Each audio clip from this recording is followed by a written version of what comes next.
Former UFC star turned OnlyFans model Paige VanZant faces fellow adult entertainer Elle Brooke in a boxing bout this weekend. A pre-fight showdown between former UFC star Paige VanZant and OnlyFans content creator Elle Brooke turned out to be painfully awkward as the pair traded insults before their fight in Texas this weekend.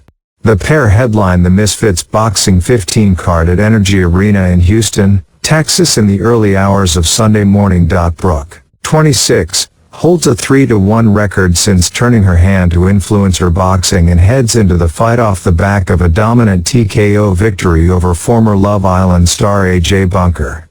VanZant was one of the rising stars in the UFC before losing 4 of her final 6 fights in the octagon, and she was released in 2020. VanZant, 30, has since competed in bare-knuckle boxing and professional wrestling, as well as garnering a huge following from the risque content she shares on OnlyFans and other platforms.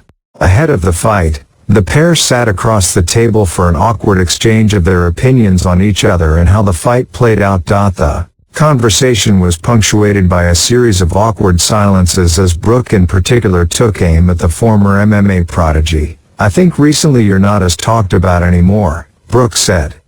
"You had your hype when you were in the UFC, but now you've lost that pull. Whether it is views or people just being interested in you, I think you have fallen off. I think you don't really care about fighting anymore. I think you probably make money elsewhere. I think that your heart is not in the game anymore, and I think that is your biggest weakness." VanZant responded to Brooke's dig that fans have lost interest in her fighting career by bluntly saying, "Is this your first time in a main event?" Brooke nodded in reply as VanZant smiled smugly back at her.